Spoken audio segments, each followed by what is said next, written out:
abo twibuka none bakoze mu gihe kigoye. Yasabye kandi abanyamakuru kwirinda guhindurwa n'indonke cyangwa ikindi cyabahindura igikoresho cyo guharabika u Rwanda. Itangazamakuru mwese murabizi baryita quatrième pouvoir. Muge TV ikaze ku miburo w'amakuru meza, umutekano, imyidagaduro ndetse na siporo. Muge TV, the line of news. Tubahe ikaze mu makuru yo kuri iki cyumweru tariki 13 Mata 2025. Na makuru tugiye kubabwira ko umuyobozi mukuru w'urwego rw'abanyamakuru bigenga mu Rwanda, Mutesi Scovia, yagarutse ku banyamakuru bakwiye gushyira imbere umutima nama kurusha gushyira imbere impamyabumenyi bahawe na za kaminuza bagamije kunoza inshingano zabo. Na Minisiteri y'Urubyiruko n'Ubugeni mu Rwanda utuma twishima Jeanne Paul Abudara yabura urubyiruko ko imbuga nkoranyambaga zitagakwiye kubashuka ngo zibakurure gukora ibyaha. Nanone kandi umuyobozi mukuru w'urwego rw'igihugu rw'itangazamakuru mu Rwanda RBA Barore Cleophas yagaragaje ko itangazamakuru mu gihe cya Jenoside yakorewe Abatutsi naryo ryakozwe mu nda. Muri Congo, muri Repubulika ya Demokarasi ya Congo, ingabo za leta ya Congo FARDC n'abafatanyabikorwa bazo barimo FARDC, Wazalendo na Samedi batangiye ibitero bikomeye ku biniro by'ingabo za M23 hafi ya Goma. Na mu makuru hanze y'igihugu turababwira ko ingabo za Israel zakubise ibisasu mu bitaro bya Al-Ahi muri Gaza bisenya icyumba cyaho bavuriraga. Ibi bituma rero ibitaro byonyine byari bisigaye mu majyaruguru ya Gaza bidakora. Munyemera amakuru yacu yahere mu Rwanda, umuyobozi mukuru w'urwego rw'abanyamakuru bigenga mu Rwanda Mutesi Scovia yagaragaje ko abanyamakuru bagakwiye gushyira imbere umutima nama kurusha gushyira imbere impamyabumenyi bahawe na za kaminuza bagamije kunoza inshingano zabo. Ni inkuru tugiye gukomezanya na Jean Claude. Umuyobozi mukuru w'urwego rw'abanyamakuru bigenga mu Rwanda RM Mutesi Scovia yagaragaje ko abanyamakuru bakwiye gushyira imbere umutima nama kurusha gushyira imbere impamyabumenyi bahawe na za kaminuza bagamije kunoza inshingano zabo. Abanyamakuru bagenzi banjye bavandimwe mukoresha imbuga nkoranyambaga, mureke twange kwemera ko kuba umuntu yarabaye igihangange mu gitangazamakuru cye bimuha ubuhangange bwo kuvuga ukuri kw'igihugu cyacu. Yasabye kandi abanyamakuru kwirinda guhindurwa n'indonke cyangwa ikindi cyabahindura igikoresho cyo guharabika u Rwanda. Nemera ko umunyamakuru atakwiye kubeshya, nemera ko umunyamakuru adakwiye gukoreshwa n'indonke.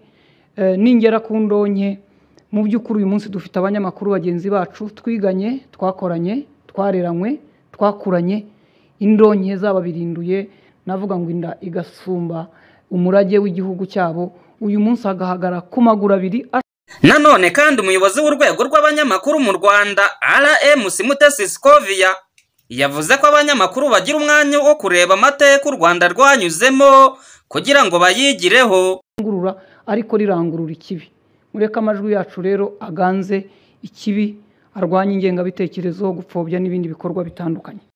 Nanone kandi kuri uyu mugoroba wo ku wa 6 Mata, Senateri Havugimana Emmanuel yagaragaje ko itangazamakuru rifite uruhare runini mu kwigisha ibyiza cyangwa rikaba ryayobya abantu. Asaba abashinze ibinyamakuru kuba maso no kureba umurongo wabyo ugamije kubaka ubumwe bw'abanyarwanda niba bigerwaho.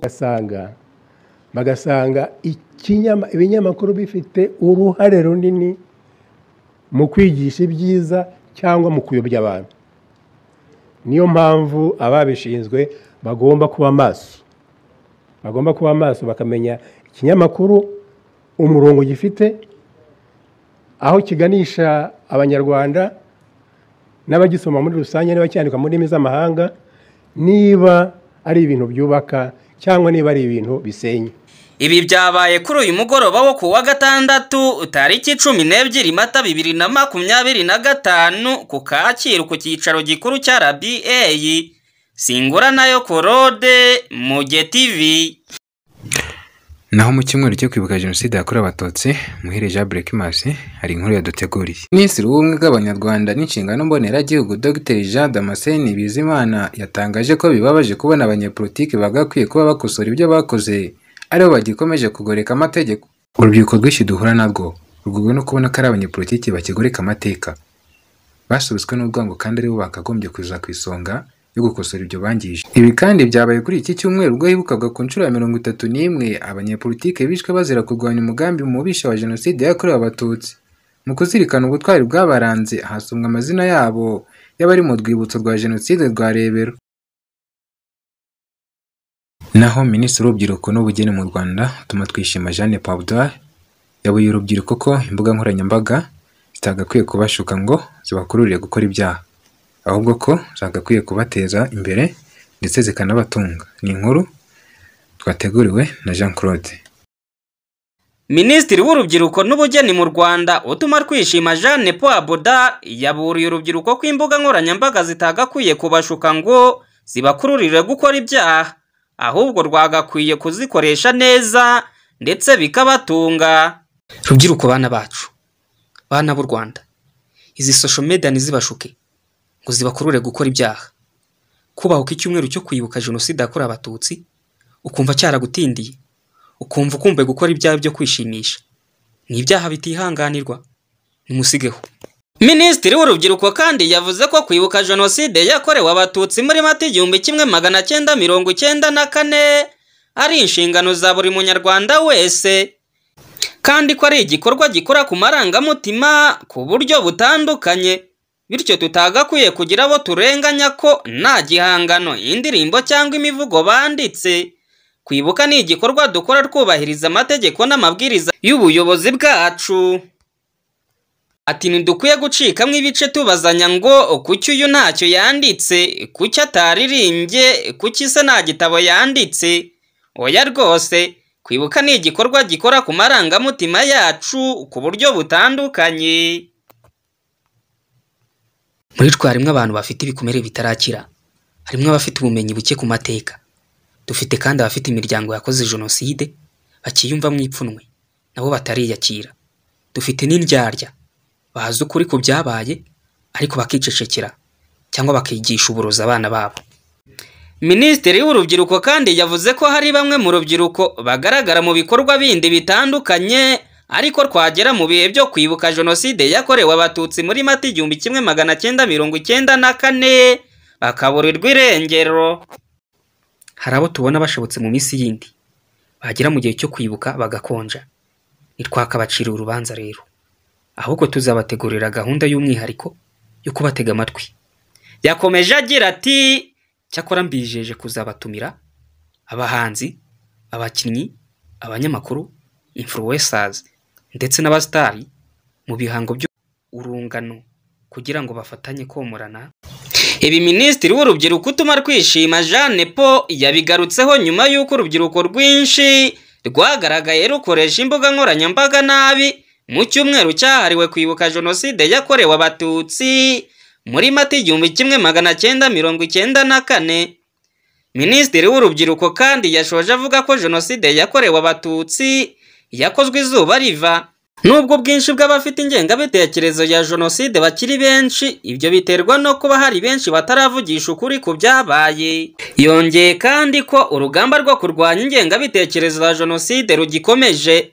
Jenoside yakorewe Abatutsi muri Mata 1994 yahitanye abarenga 1 miliyoni mu gihe cy'iminsi 100 gusa, guhera ku itariki ya 7 Mata kugeza mu ntangiriro za Nyakanga. Naho umuyobozi mukuru w'urwego rw'igihugu rw'itangazamakuru mu Rwanda Barora Cleophas yagaragaje ko itangazamakuru mu gihe cya Jenoside yakorewe Abatutsi naryo ryakozwe mu nda. Abo twibuka none bakoze mu gihe kigoye, bakoze bagowe, turi buze kubyumva mu buhamya bw'abari bahari muri icyo gihe bakora umurimo. Mwakoze rero kuza guha agaciro ubuzima bwabo, ubuzima bw'abacu. Dufite archive zabo aho bishoboka, ahandi hari izo tudafite, ariko uko biri kose bari abagabo, bari abagore b'intwari bashoboye gukora akazi kabo neza. Twibuke twiyubaka. Umuyobozi mukuru w'igihugu cy'itangazamakuru mu Rwanda yabigarutseho mu gikorwa cyo kwibuka Jenoside yakorewe Abatutsi ku nshuro ya 31 abanyamakuru bishwe muri Jenoside yakorewe Abatutsi cyabaye kuri wa gatandatu tariki 12 Mata ku Kacyiru mu gihugu mu mujyi wa Kigali. Naho Goma muri Repubulika ya Demokarasi ya Kongo, ingabo za leta FARDC n'abafatanyabikorwa bazo barimo FDLR, Wazalendo, Samedi batangiye ibitero bikomeye ku birindiro by'ingabo za M23 hafi ya Goma. Ku itariki ya 12 Mata nibwo M23 yasohoye itangazo rishinja ingabo zo kugaba ibitero ku ya 12 Mata bikabangamira umutekano w'abasivili. Naho M23 yivuga ko yirukanye ingabo za leta zageragezaga gufata Goma kandi ko ibyo bitero bisenya amasezerano ya SADC kandi bikadindira imirimo yo gusana ikibuga cy'indege cya Goma. M23 yasabye ko ingabo za Samedi zihita zisohoka muri Goma kandi ko abasirikari ba FARDC bari muri MONUSCO bagomba kwishikiriza M23. Nanone kandi Lawrence Kanyuka, umuvugizi wa M23, yavuze ko nubwo bagerageje kwihangana ubagiye kwirwanaho kugira ngo barengere abaturage n'ahari abasirikari basama barongeye kubura nyuma y'igihe gito hari ituze, ariko leta ya Congo ikomeje gushinja u Rwanda gufasha M23 ibyo u Rwanda na M23 bahakana. Abasesenguzi bavuga ko iyi ntambara ishobora gusenya umugambi wo kugarura amahoro no kongera kubaka Goma muri rusange. Naho mu makuru hanze y'igihugu, ingabo za Israel zakubise ibisasu ku bitaro bya Arahiri muri Gaza bisenya icyumba cyaho bavuriraga, bituma ibitaro byonyine byari bikiri gukora mu majyaruguru ya Gaza bidakora. Abaganga bavanye abarwayi aho nyine, bamwe bari barimo n'abarembye cyane, birukanywe nyuma yo guhabwa impuruza ko bagomba kuhava. Iyi bombe yaje nyuma y'iyo mpuruza isenya ibyumba byo kubaga. Abarembye barimo n'abari mu byumba by'ibagwa basigaye nta buvuzi nyine, ubwo birumvikana. Nanone kandi abantu 3 bitabye Imana kuri uyu wa gatandatu, harimo n'umwana muto w'imyaka 12 wakomeretse mu mutwe. Ingabo za Israel zavuze ko ibitaro byakoreshejwe na Hamas nk'aho ari icyicaro cyayo. Kandi nanone mu kwakira 2023 indi bombe nk'iyi ngiyi yakubiswe kuri ibi bitaro yisha abantu barenga 500.